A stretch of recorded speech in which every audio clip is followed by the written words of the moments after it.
What's up, everybody? It's Shelby with Hooks, Books, and Crime. It's craft and story time, where I craft and tell you a terrible story. If this is something you're into, if you're enjoying this, I really strongly ask that you hit that like and subscribe button.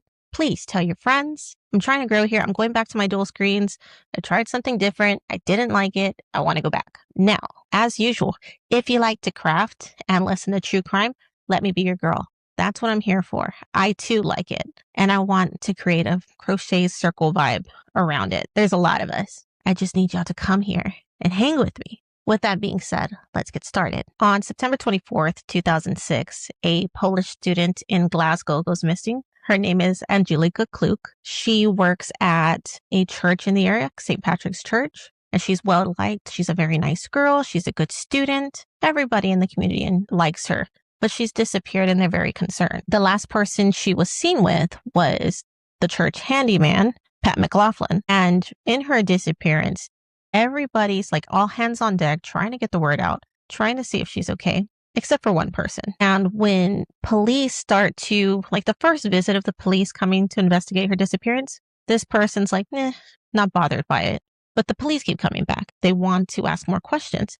They want to search more. And this person just disappears. He's gone. So because of this disappearance, they automatically make him a suspect. Naturally, they put his picture up on the news. Pat McLaughlin, suspect in Angelika Kluk disappearance. But as soon as it goes up, immediately calls start coming in. And that is because that is not Pat McLaughlin. There is no Pat McLaughlin.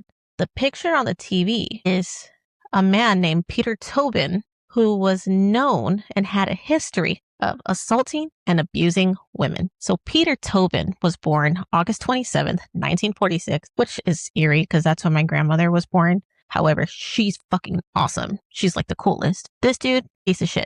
He was, raised in a big family. He's one of 8 children. His dad worked for the local council. His mom was a homemaker. And there's really no reports that these kids were heavily abused. They were heavily neglected. There was some type of emotional abuse dynamic. There is nothing like that.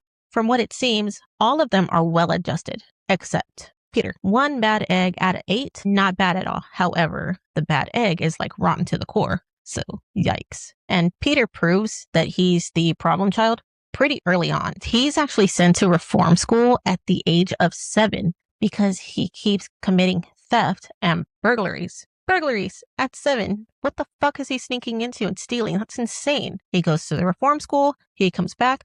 There was no reform.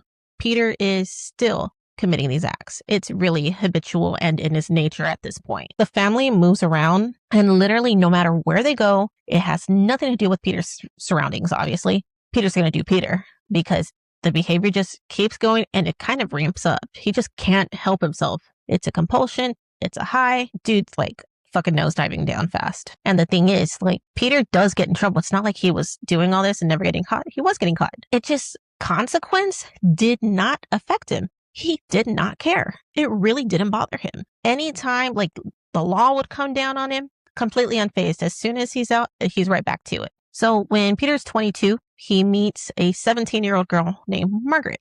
Yikes. They get married in August of 1969, and they move to Brighton. So Brighton is a town in England. It's on the south coast. It looks beautiful, honestly. It's known for its beaches. It has this really cool pier and boardwalk. It's got a lot going on. It's definitely kind of area like, young newlyweds would want to be at. Sounds like a good time. And at first, so what drove Margaret to date and allow herself to be courted by Peter and to marry him is Peter was very attentive. He would listen to her. He was gentle.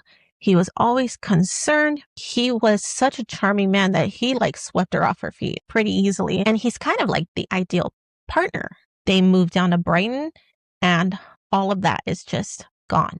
There's a new Peter in town and it's actually the real Peter that he's been keeping veiled this whole time. Peter was horribly abusive to her, very controlling to the point where she wasn't allowed to leave the house. And his abuse was all kinds of abuse. I mean, this man was so horrid at one point, he fucking killed her puppy in front of her, which I don't know. I feel like I'd gouge his eyes out.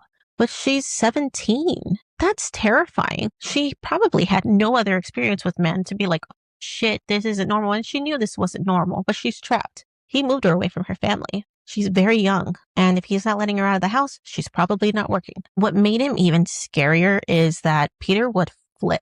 He'd be so charming, back to the Peter she fell in love with, and just literally like a light switch, this sadistic Peter would come out, and he was a monster again. He cut off all of her access to people, and she really had to try to find her way out. What her way out was Peter actually gets arrested because of some burglaries he had committed, and he gets put in jail and has to serve time. While he's in prison is when Margaret actually goes and files for divorce, and she's able to get away. She moves back home with her family. Peter gets incarcerated in 1971, does a very short stint, and by 1973, he's out and marrying his second wife, Sylvia Jeffrey. Sylvia and Peter actually have 2 children together. They have a son and they have a daughter. Unfortunately, their daughter passed away quite quickly, which I'm sure was just a horrible impact, even to Peter. As much as an awful man as he is, it's really hard for me to not empathize with someone who loses a child. That's literally, I have nightmares. That's my biggest fear. That and fires. And even at that, how sometimes there's a monster, and when the woman bears his children, like a softness can kind of come out of him, and suddenly they're still a piece of shit, but like the piece of shittiness has like come down a little bit, to drop the level. Not in this instance. Sylvia faces the same kind of abuse that Margaret did. Same thing of cutting her off access, not wanting her to leave the house. Horrible abuse, mentally, physically, verbally, emotionally.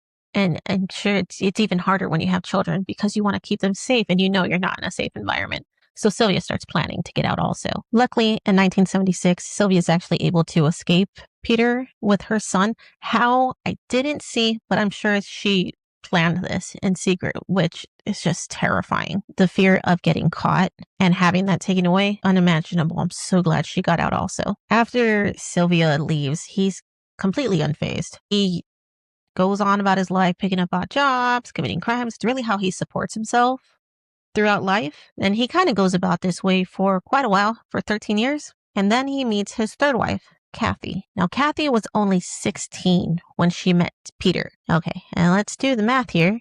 We're in the 70s, plus 13, and Mr. Peter is born in 1946. So if he wasn't enough of a creepy piece of shit, gross man, he just like amped it up a level. She's 16. She's a fucking child. She's 16 and Peter's 40. Their relationship moved very quickly. She moved in with him very quickly. They relocated really quickly to Bathgate, Scotland, and she has a son with him. During this whole period, he is nothing but kind to her. And this is why she has a child with him and she moved with him. He is so doting and charming. He's protective. He's tender. Again, she is completely swept off her feet, just like Sylvia and just like Margaret. But once Kathy marries him, it's almost like, okay, now I don't have to pretend anymore. You're mine. Now you get the real me.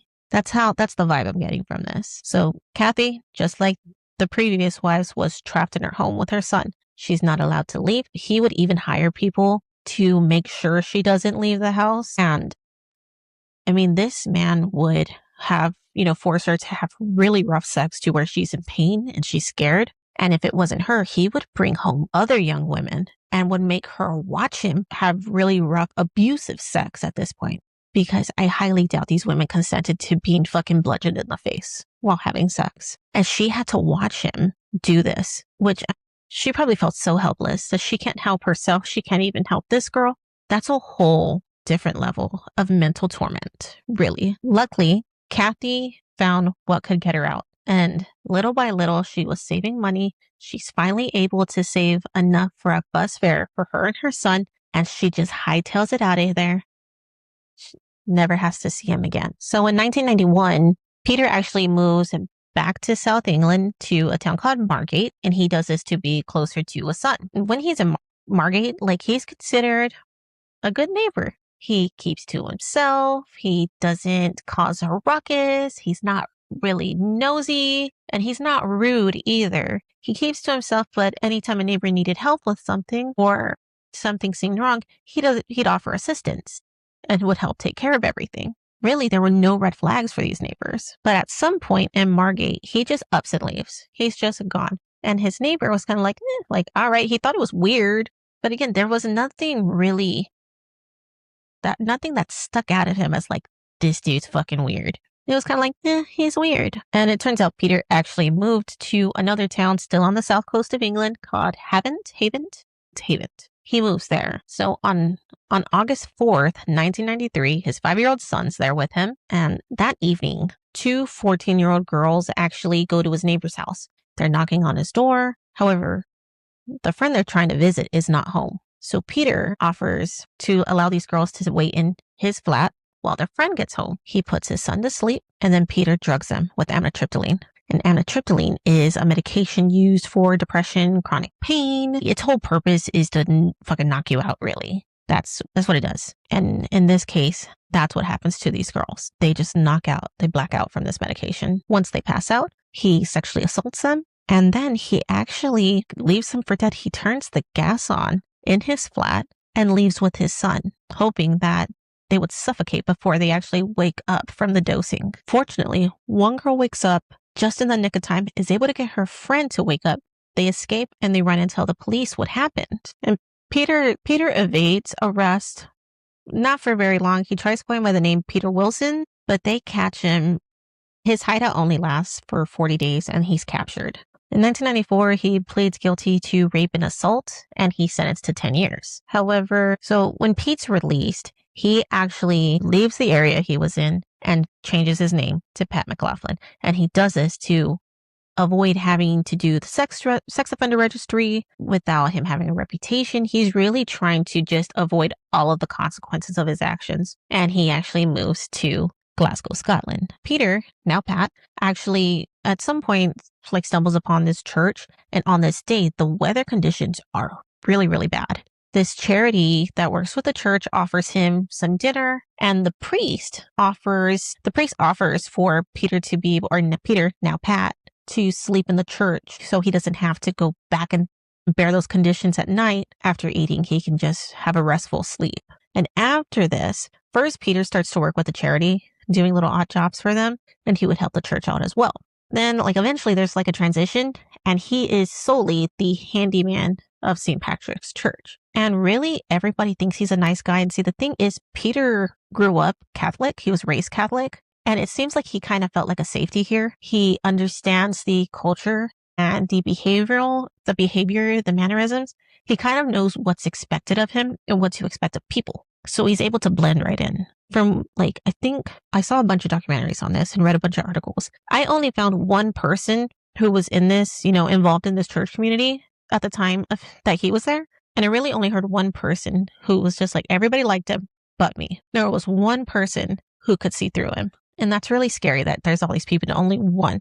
Because a lot of times everybody's going to be like, what's your problem? Nobody's going to follow the person who sees right through them. You usually need a little bit more to pick it up. And this is the church that he's the handyman at. Is the church that Angelica Klug is the cleaner. And so they would work alongside each other. She would actually help him on some of his jobs. The day she went missing, she was actually helping him in the garage that's attached to the church. The priest was the last one to see them together. He left and they were still working together in the garage. September 24, 2006 is when Angelica Klug is last seen. They know that the last person to see her was Pat McLaughlin. And Pat, he talks to the police, he tells them everything. But after the third visit of the police coming to the church, and it wasn't necessarily that they wanted to talk to him, they wanted to look at everything still. He realizes that this is going to come back on him. It's going to lead to him. So he takes off. And as mentioned in the beginning, this puts his face out. And this is when the police learn that they have actually, this church has been duped. They're looking for Peter Tobin. And knowing his history, now they're on high alert and they're very fearful for what's happened to Angelica, knowing what he's capable of. Because of this realization, they search the church again. And they go deep down and really make sure to comb through everything. And that's when they spot something that looks like out of sorts. So they decide to check under the floorboards. This is where they find Angelica Klug. Under fucking floorboards. After the autopsy and analyzing the crime scene, it's believed that once the priest left, I don't know. Okay, I'm going to keep calling him Peter. I wanted to call him Pat, and I'm confusing myself. Peter. Once the priest leaves and Peter knows that they're alone together, He hits her over the head with the chair leg. He binds her hands and her feet, and he sexually assaults her. But not sexually, he doesn't just do that. Like, that's not bad enough. He starts assaulting her and starts beating this poor girl up. She's bound and she's completely defenseless. And then he begins to stab her multiple times. They're unsure whether they weren't able to determine if she was already in the floorboards when he stabbed her. But what they do know is this poor girl was put in the floorboards alive, which is just so awful. It's a dark place, and she knows she's in such a spot that nobody's gonna find her. I see that as a form of torture. That's torture. That is a really, really ugly way to mentally torment. And I think that's what he enjoyed. All kinds of abuse, but I think he really enjoyed mental torment, because who the fuck thinks of stuff like that? Really, who thinks of that? Monsters. Luckily, Peter he's caught pretty quickly. He actually goes into a hospital under the name, what was his name? Sorry, I gotta check my name. Why do I use small font when I'm old? He checks into this hospital as James Kelly, but one of the hospital staff recognizes him because his face is everywhere. They call authorities, so he's arrested in the hospital and let out. Why he's at the hospital, no clue. Who cares? He should have died there. Well, on May 4th, 2007, Peter is actually found guilty for the murder of Angelica Kluk and is sentenced to no less than 21 years, which is a life sentence over there. And he's 60 years old at this point. And in this whole trial, he has no remorse as usual. Remember, like, consequence, no effect on him. It's nothing to him. So he shows no remorse. No emotion at all. The only time he shows emotion is when there's like this famous footage of him coming out of the courthouse and he kicks a guy, one of the paparazzi guys, and knocks him over. That's the only time that you see any type of feeling. And it's because everybody's all in his face. And I don't know what would piss him off so bad. Maybe he was overwhelmed. Who knows? Who cares? But that's the only time when he's more concerned with himself, of course. But Peter being sentenced and captured for the murder of Angelica Kluk is really just the tip of the iceberg. The detective knows that Angelica is not his first victim. So he gathers a team together to work backwards and see if they can locate possibly another victim of Peter Tobin's, this creating the team Operation Anagram. So the only way that they're able to really work backwards in this is they have to associate missing women with his previous addresses that they have on file. And they stumble across one that they think falls into that criteria. They started with the Bathgate house, and that's when they see a girl named Vicki Hamilton. She's 15 years old. She went missing not too far from that area. She was reported missing February 10th of 1991 and was last seen waiting for a bus. And it had been a cold case since then. And we're in 2007 at this point with the agony. However, they go and search the house that he lived in Bathgate, and they don't find anything. They don't find any sort of evidence that anything nefarious happened on this property. So they move on to the Margate house. So while searching for missing women near the Margate house, 18-year-old Dinah McNichol comes up. And Dinah McNichol went missing August of 1991. And Dinah McNichol and her boyfriend attended a festival called the Lip Book Festival, and they were trying to find a ride home. And according to Dinah's boyfriend, an older man pulled up and offered them a ride home. An older Scottish man is what he said specifically. And we know Peter Tobin is Scottish. So they dropped Dinah's boyfriend off first in Surrey, and Dinah was supposed to be dropped off in Essex, but she never made it home. So they visit Peter's Margate house, and as they're, going through the house, they start canvassing the neighborhood, and they speak to his neighbor because it's the same person that lived there when he lived there. They still live next door. And again, this neighbor said there was nothing like specific about Peter that rubbed him the wrong way. He was a weird guy, but there wasn't like these blaring sirens and just giant red flags. But he did recall one instance. He said one time he heard something. He was in his garden and he heard Peter in his, and that wasn't like Peter. Peter wasn't a gardener. So, he peers over the fence and he sees he's digging a hole. It's a pretty big hole. And he asks him, Peter, what are you doing? I'm not going to do the accent. It's like, Peter, what are you doing? Why are you digging this hole? And he explains to him that he's digging this hole for his 5-year-old son. He's going to put a sand pit in there so his son can play. And he's like, oh, okay, cool. And he just left it at that. A few days later, though, he actually looks over the fence again. There is no sand pit. and the hole's filled in. So he asks, he's like, what happened? You know, why'd you fill in the hole? And he tells them that it had to do with regulations. Like basically, he wasn't allowed to have a sand pit in the garden, which the neighborhood was like, well, that's weird. Never heard of that one. But he didn't think too much of it, and he didn't look further into it. Didn't seem like a big deal to him. Most of us would just be like, whatever, okay. But hearing this, there's no like, we need to check the backyard. So they start excavating the garden. And they have, you know, those machines that you kind of go over the land to see if there's any like bodies or anything under the ground. And they hit on something. Within 24 hours of them digging and excavating the garden, they locate 15-year-old Vicky Hamilton. She's 450 miles away from where she was last seen. Because they find Vicky, they continue digging. On December 16th, Dinah McNichol was found. Peter's fingerprints are all over the tarp that is wrapped around the girls that they're buried with. After an autopsy is performed, they both have traces of amitriptyline in